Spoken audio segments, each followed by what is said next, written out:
Welcome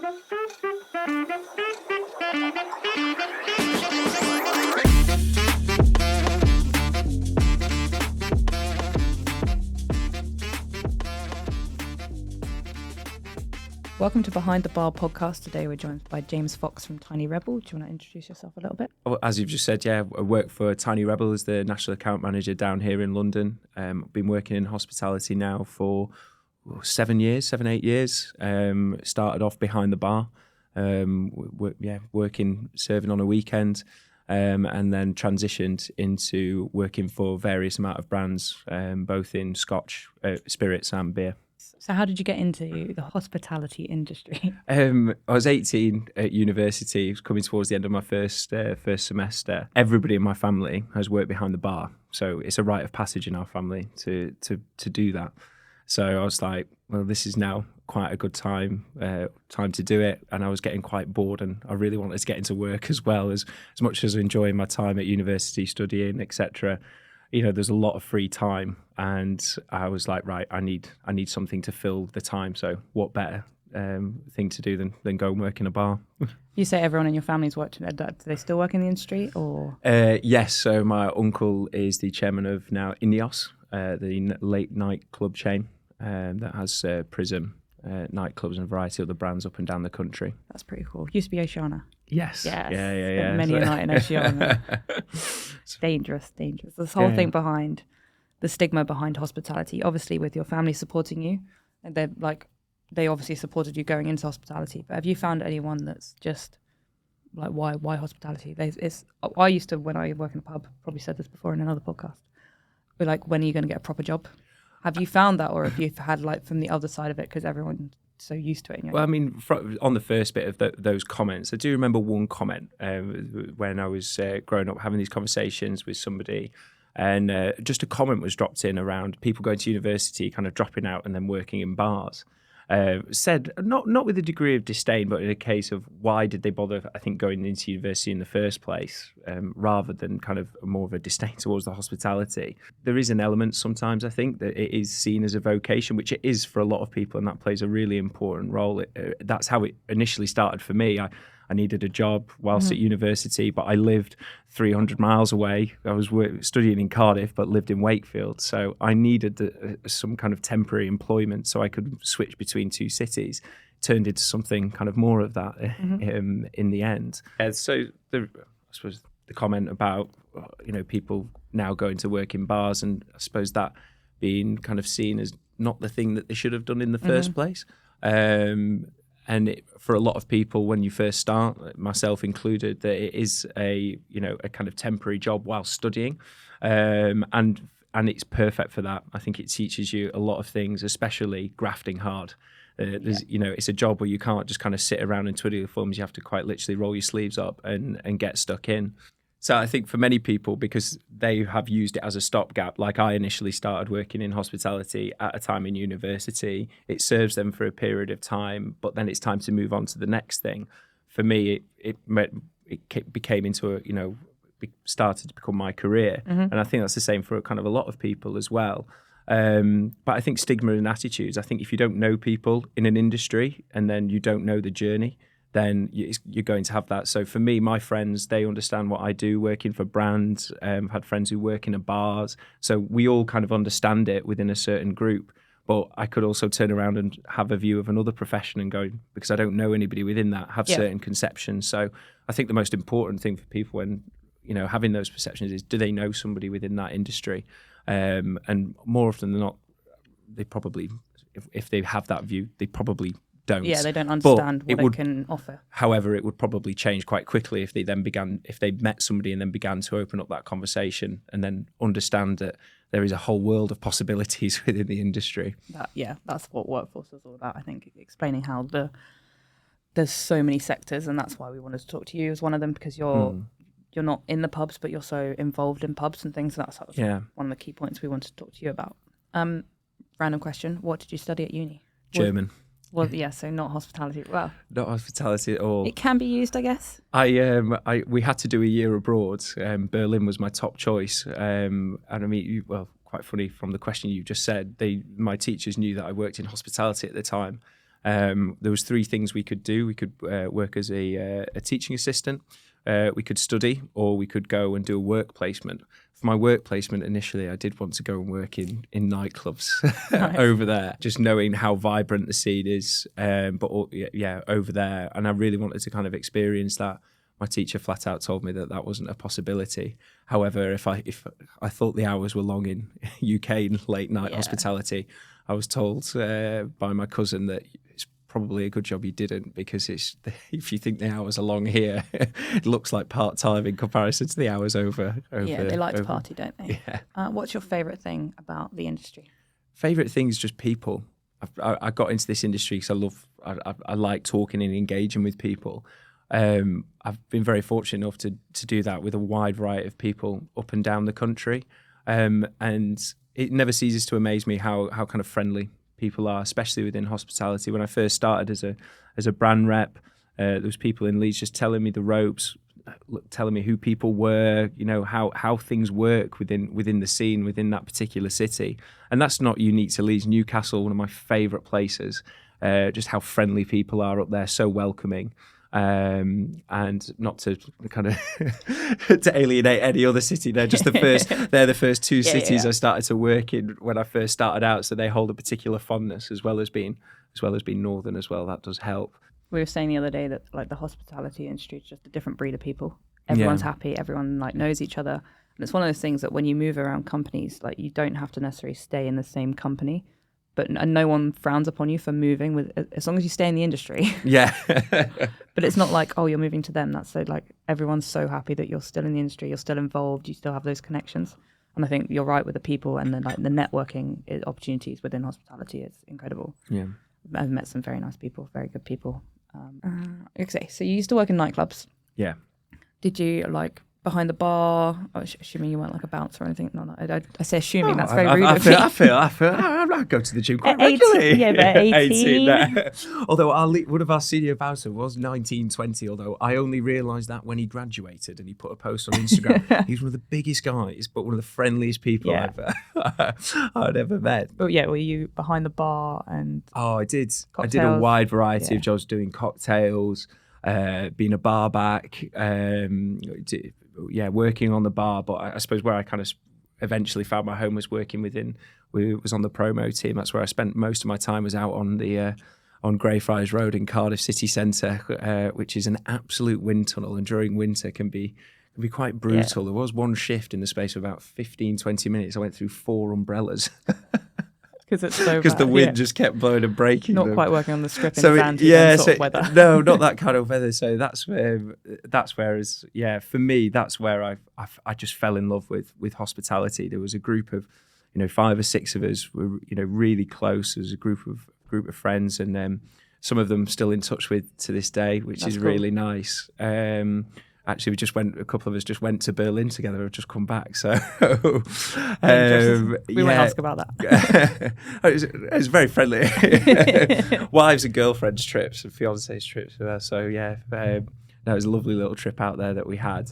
But yeah, that bond we forged out there, I suppose in the cold weather more often than not. That's where I just really, really fell in love with hospitality. And it's where I really started to understand, I suppose, how it all works, and I do look at things quite analytically. So I was always observing what was happening, like how I was, now, looking at the brands, how we deliver things to the table, what we're trying to give it, and the whole thing that we always try to do is deliver the customer an experience. And we felt as a promo team that started, welcoming people, walking them down to the club, and because we're working on the brand PRYZM, so it switched from Oceana to PRYZM. Yeah. And there was a really big rebrand that was needed. There's a few perceptions of what the business was. The nightclub next door was doing really well as well, on the rise, probably at the height of its popularity. So there was a lot of challenges there. So how we kind of looked to distinguish ourselves in the city was just by providing that experience for people. And I think we did quite a good job of it, if I do say so. Yeah. Like I said, I spent many a night in PRYZM. It's great fun. Yeah. The different dance floors are the best bit. I don't want this music. I'll go into another room and it's like cheesy 80s music. But that's where I tend to find myself, to be honest. The shifts... The light up dance floor. Yeah, I did enjoy the shifts in the working on the bar in that particular area, I must admit. Yeah, great fun. I was going to say, how does it vary from your role now? But I guess working in the promo side of it, it's slightly similar. I think I really thought about this, and I really had to think, and I went, I don't actually think it differs that much. I think there's one key difference, and that's the hours. You'd be starting at 8, 9 p.m. on a Friday evening, finishing at 5 a.m. in the morning. I would often do the Jongleurs Comedy Club on a Saturday, so it meant I came in early. So I'd be back in for 5 p.m., 6 p.m. So, getting in late at night, early in the morning, sleeping, waking back up and almost going straight back into work. It was quite intense, very compact hours over the course of a weekend. But ultimately, as I just mentioned, kind of delivering a service and an experience. How I do now, that from a brand perspective, it is very different. But ultimately, I'm working towards that same result of trying to deliver, an experience. And you've worked for several different companies. Yeah. What led you to Tiny Rebel? Because obviously you've worked for spirit companies. Yes, so I've worked for a variety of different companies. Tiny is one of my favourite breweries, if I'm being totally honest. When I was looking for, when I joined one company, I'd seen shortly after that they were advertising for roles, and I was absolutely gutted. So I was like, I love that company. Yeah. With it being based in South Wales and Newport, and being at Cardiff Uni, I discovered that discovered the company from a very early point. So to see where the company had gone, I was really pleased to see, and it was my favorite. It was my favorite beer, Club Tropicana now. Club Tropica was my favorite beer. So I was just, when I saw the opportunity to come and work for them, I was like, I have to at least throw my hat in the ring for it, and thankfully I was successful. Yeah, they are mainly beer, aren't they? Yes. Is it craft? Does it count as craft ale? Craft beer. Craft beer. Yeah. And for those that don't obviously, you've just said the club. Is it Club Tropica? Club Tropica, yeah. Yeah. I think we've had the conversation about you do some random flavours. Yeah. Was it the Jammy Dodger? No, Jam Donut. Jam Donut Pear, yeah. That's what about somebody is in the space of 5 minutes at an event, somebody's come up to us and said that is the best beer I've ever had. And then that is the worst beer I've ever had. So sometimes you can. But you've got to do these things because it's like the branding behind Tiny Rebel is incredible. It's fantastic. It's a woman called Taz who does all the designs for us. She was with the company since day one. She does everything. So everything you've ever seen from Tiny Rebel, it's been her. She's brilliant. She's amazingly talented. And back to the Pump Up the Jam. Growing up, Space Jam was one of my favourite films. So when I saw that beer, I was like, I quite like that one. Yeah, it's very, very clever marketing. Yeah. So have you found, and we've noticed a lot recently through the BI and workforce, that the Gen Z and a lot of other people they're not drinking as much. Have you found like low and no is a huge thing now? Alcohol's not on everyone's top priority list. I think it depends on how the day you've had or like what you're up to with your friends and things. But have you noticed as a company or in yourself that it's changed a lot? Have you had to change some dynamics with the low and no within the business or anything like that? So we do have a low and no offering. We did quite a wide range of low and no at the start of this year. I think the key change that's happened, I think, is the variety of different drinks that are available now, both from heritage brands and new brands that are emerging onto the market and emerging at quite some speed. I think there's a big shift. But I think this is very much a gradual shift. And I think people are still trying to find. I think people ultimately searching for that balance. The culture has changed. Like growing up in the 2010s as a teenager, the reality TV of Geordie Shore, the Valleys, Made in Chelsea, The Only Way is Essex. Obviously, the late night lifestyle was a big part of those. But now you're seeing even the bigger personalities from those TV shows now moving into that space and being actually at the forefront of some of those messages, and also like the the rise of fitness influencers as well now. I don't know how many, but I put my hat in for the ring at the London Marathon this year. For next year, sorry, I'm kind of praying that I don't have to do it. I've done it with if I get picked, great. If I don't, it's a shame. I'm doing the Cardiff half marathon at the end of this year. Have you ever done a half marathon before? Once, and I did it with very minimal training off the back end of lockdown, and that was tough going.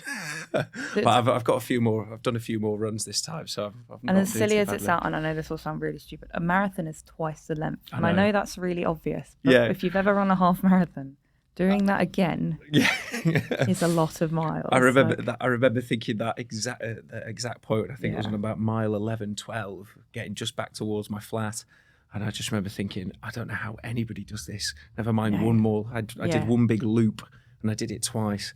And I thought, oh God, I couldn't do that 4 times. I hate the ones where you do a loop and you end up doing like several loops. Like, I've just been running around this circle like 3 times now and I'm still not done. A few people I know from back home recently ran the Rob Burrow Leeds Marathon. And I think it is, he put a video up and he was like, there's currently somebody in front of me who's beating me, who is dressed up as a big pair of scissors.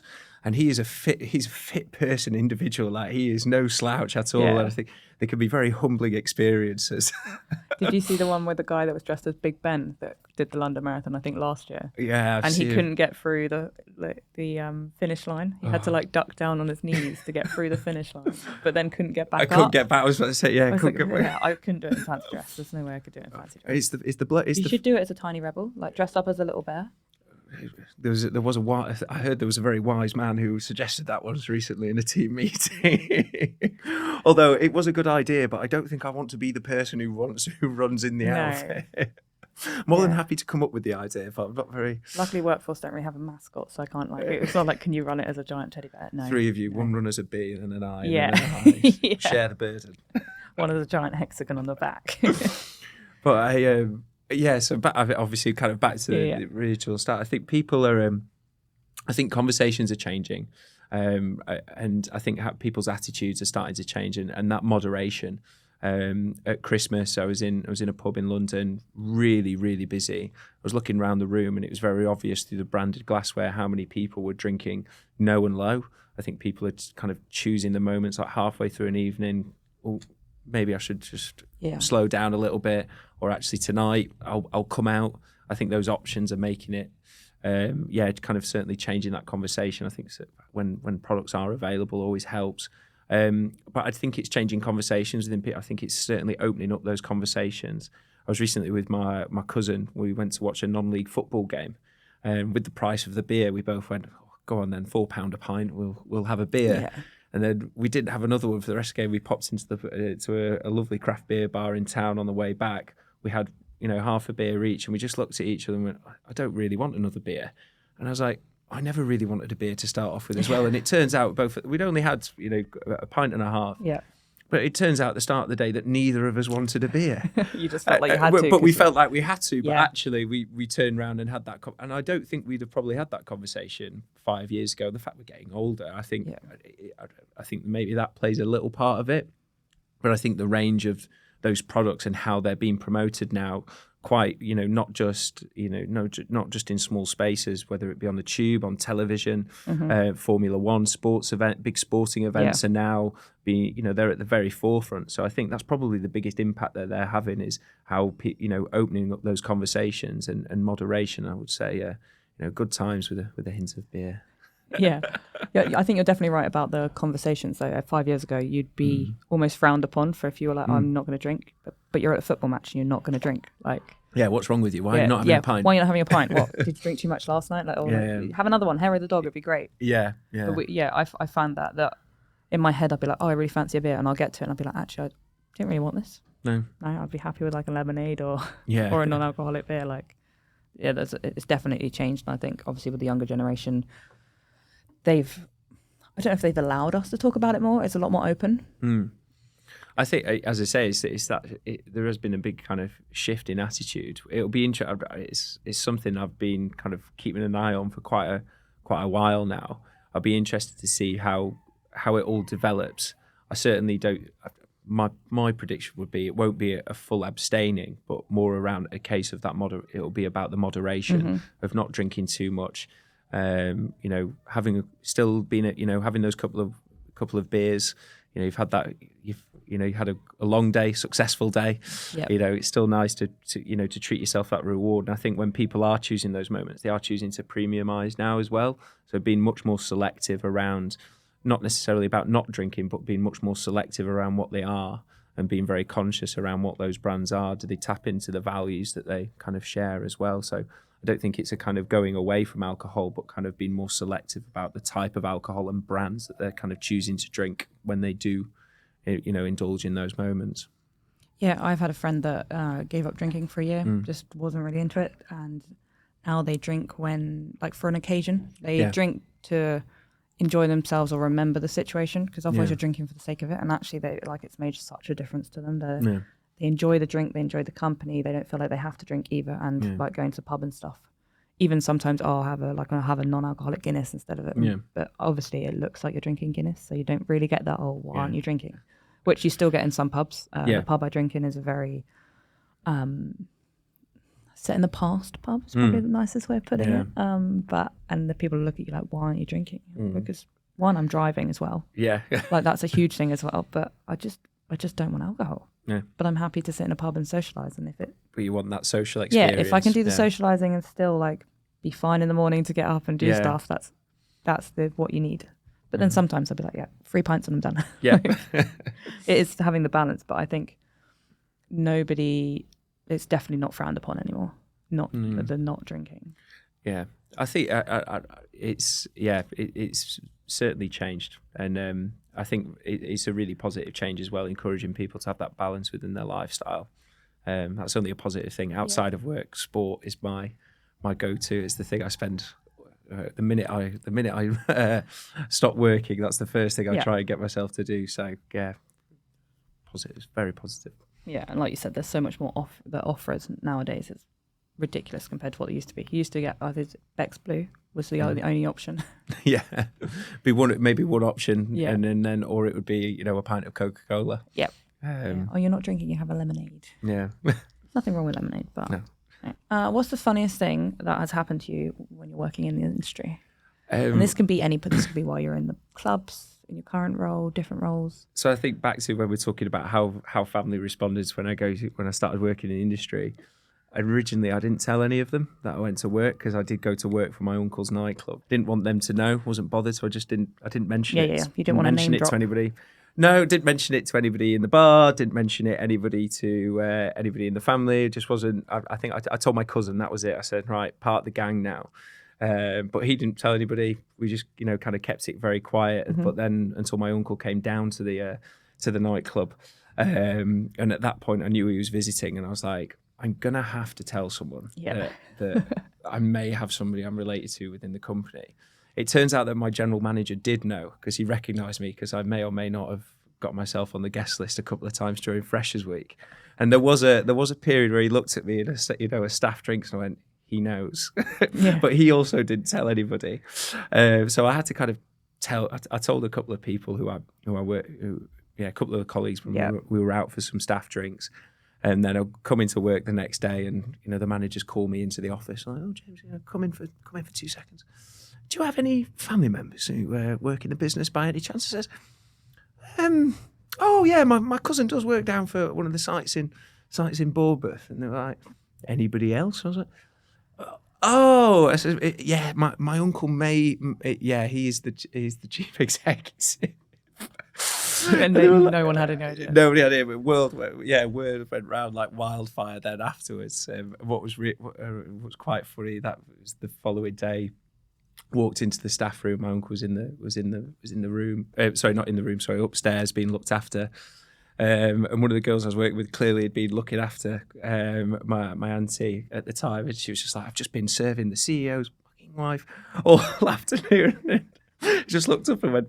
And one of the guys at the staff room went, "You be careful what you say." What do you mean? He went, that's James's auntie. And they went, James. With Tiny, we hosted a Stonegate area meeting. It turns out somebody with my who used to work within the company at the time he now works for Stonegate, and he was like, I remember hearing that. So apparently this story had gone round the entire business, but I didn't want to. You're basically famous with trying not to be famous. It was just quite funny. Well, I just wanted, but for me, I didn't care. I just wanted to go to work, and I just wanted to earn a bit of cash at the weekends, and just go home. I wasn't bothered by it, but I also didn't want them to think that I was kind of reporting back. Yeah. Though that's when that was the reason that I said I didn't want them to think that I was kind of like, being undercover for reporting on reporting what was going on. We were a very high performing site, so to be honest, everything that would have been said would have been very positive. But that was probably one of the probably the kind of the funnier moments of like, but it was the fact that people had been talking about it years later. And I think that's the kind of funny thing is how, people, it's a small world, and it's certainly a small industry, and just the fact that it was able, running into somebody who went, one of the regional managers from somewhere in the country within that business, sat down with him in Cardiff, having hosted them all day, going, I heard that story, and being there. And I think people come back round very quickly. And there's a customer I met at NRB. He was one of the first customers I ever dealt with, and had a great working relationship with him when I was up working up north for the brands that I work for.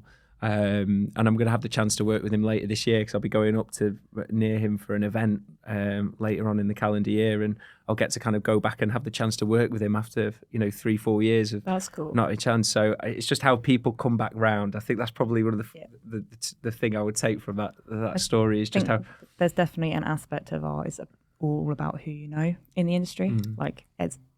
But I think it's nice that you didn't name drop or go, well, obviously, I've got the job. People would assume you'd got the job because of him. Yeah. And I think it's nice that you didn't go through that.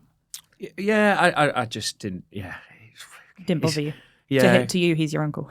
yeah, he is. And my aunt, when he goes home, my auntie will still be moaning at him for not taking out the bins. Yeah, doesn't matter what he does during the day. And I think we talk about one of the other things with the industry as well. It's just having I think the industry and most people across the industry are quite humble about it. And it teaches that it's that humility, and it's a grafting industry. So, and I think that they're the two things that it gives you, that hard-working nature of it, gives you that nice humbleness at the same time. I think at the end of the day, I think one of the things that hospitality people remember is that we are all human. Yeah. And at the end of the day, I go home, I don't work behind a bar anymore. We work behind a desk most of the time. I still go home and I still have to do the chores. I still have a life at the end of it. You're not. And I think it's nice that everyone has been through all the different stages. So you've worked behind the bar, now you're doing a different position. I've worked behind bars. People we're all human at the end of the day. Yeah. And I think everyone remembers that in our industry. It's not necessarily remembered in other or appreciated in other industries as much. I think it's also because, there are those stories, there's a lot of customers who come into venues and you deal with them, and they are brilliant. They're really nice to you. But there can be quite there's a clientele that come in and they're not so nice, and it's you're working to try and please them as much as possible, and you have to stand there and bite your tongue. That can be quite grating. So I think what it's like to deal with somebody who's not nice to deal with, and you never want to be on the receiving end of that. You don't want to be on the receiving end of it, and you certainly don't want to be the person to be doing that as well. If you were to start your career over again, would you stay in hospitality or would you go do something else? Oh, absolutely. It's the best job. I've loved every second of it, to be honest with you. It's taught me so much that I don't think I would, learning those skills elsewhere perhaps, but I've just enjoyed every second of it. It's been a really positive experience, and a lot of my friends, they always seem quite jealous of my job, and I think sometimes you can take certain things for granted within the industry, especially working from a brand side, and you do it's those, sometimes you do have those kind of pinch yourself moments. It's a very lucky industry to work for. I think it's tough, very tough, but I think but it's rewarding. That's what I was just about to say. That is it can be long hours. I think regardless of what side you work on, it can be quite long hours, but I think it's also really rewarding work at the same time as well. I could not choose any other industry. I think I do say to my friends, the things you post about as a brand, whether it can be the fun side of it. you know, and your friends sometimes can think that that's all that you do. And all I do you remind do is get paid to party. No, not at all. It is there every now and then. But absolutely, there's an element of that in terms of it's networking anyway. And, it's all networking. But but you know, the 90%, that's probably the 5 to 10% of what we do. Like the 90% is making sure things are getting delivered on time, coming up with the plans, planning everything out, etc. You know, the kind of glamour bit is that last 5-10%, but there's a lot of yards for everybody involved before that kind of comes to fruition. So when I do say, you know, when my friends do say it is a great job, I do agree with you. But it's like, please don't think that it's just, you know, we're in the pub every day just having a pint. And I think back to the perceptions bit, it's like that's where, because it's people's place of where they go to switch off, I kind of seeing that as a professional arena is something that, you know, sometimes people can struggle with a little bit as well. Penultimate question. Yeah. Are you a tiny rebel? I am 6'4", so I don't think I could be classed as a tiny rebel, in the sense of just a rebel. Just a rebel. There was one phrase recently from my boss. He posted out on LinkedIn. It was Brad, and he was like, "If everyone's trying to think outside the box, who's trying to think inside the box?" So actually, being a rebel is like, you know, you do think outside of the box, but it's important to think inside the box as well. I like that. You know, keeping it simple. I think I saw that. I saw someone post on LinkedIn. I thought it was very clever. Like, everyone does think outside the box, but with my line of work, actually trying to think outside the box means probably it's too complicated, and you can't. Then how does that work within my shift of trying to serve this person a pint? So actually trying to think inside the box is more important for me on a day-to-day than necessarily outside it, I would say. But I think as a brand and as people, we try and, you know, push the boundaries, but in the right way.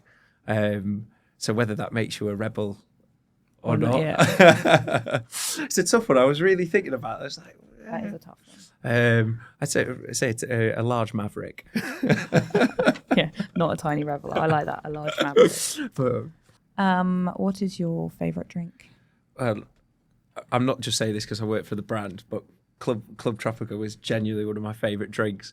I just drank that. When I drank that for the first time, I was like, I need another one. Yeah. And my mum would buy me and my brother the selection boxes at Christmas. She started off only buying us one, which was, so then me and my brother would be, you know, counting up the Club Tropica as that sibling rivalry. Don't trust either one of us to split that evenly. So we'd always be kind of counting them up, divvying them up. But and we'd just be always racing for Club. But my original favourite drink was a vodka martini. I grew up watching James Bond films. Growing up watching the James Bond films, so I'd do the chores around the house sometimes. Get my pocket money for those, and I'd save up my pocket money, and my mum would take me to Woolworths and I'd buy the videos on VHS. Did get to the point where I had all the ones up to Die Another Day on video. So growing up, the films I would watch, just hear that vodka martini, shaken, not stirred. And although I was aware that it was a very boozy drink and I might not like it given the reactions of some people when they drink it within the film. They're strong. Yeah, they are. Yeah, I wouldn't advise more than one or two. No. I really wouldn't. But when I tried it for the first time, and I remember when The Alchemist in Leeds opened up, I was like, I've got to have this drink. And I tried it, I was like, I bloody love that. And I was quite surprised that I did, actually, to be honest with you. So yeah, they'd be my two favourite drinks. People have asked written questions for us to ask people. They don't know who it's going to. Yeah. So Max from our comms team at BI has come up with a question. He says, who or what has been your biggest influence on getting you to where you are today? I think my mum and dad, definitely. That's sweet. Yeah. They're just always there. Don't necessarily tell you always what you want to hear. No. I do remember a conversation with her dad halfway through about second year at uni. I was having a particular tough time, and he really did help me rally that at the end of that semester to keep going up and towards the end. And I'm really glad that I did, because, you know, I did nearly kind of throw it in at that point, actually. And I certainly, whilst I could have had the career I've had in hospitality so far, working for brands, etc., I probably wouldn't. It would have been a much probably longer journey up to get there. So, that influence there was, really important. And I think my fiance would be a bit miffed if I didn't. And the reason I say that is because I always wanted to work in London. When I left uni, I was like, I'm gonna either stay in Cardiff or I'm gonna move to London. They're the only two places I want to be. So naturally, I moved back home. And I kept saying, I will move to London, but it kind of kept being a more distant thing. And not long after we got together, we had the chance. I had the chance to go and transfer through work, and I'd agreed to it. And I was kind of on the fence just before going. If I'm being totally honest, I was very nervous about moving. New relationship, new work scene, new everything, and I was just He's going to really enjoy listening to this. Yeah. This is one of those kind of moments where you go, is this a good idea? But she was like, no, we're doing it. We're all in. And to be honest, it was at times it was really tough, but it's probably the best decision that we've both made. And whilst London has been, it's hard work at times, it's been certainly been really rewarding, and it's a decision I'm very grateful that we made. So Well, thank you so much for joining us. Not a problem. Been a pleasure. Yes, and we look forward to seeing Tiny Rebel in lots of places. It's definitely popping up in lots of places. It's nice.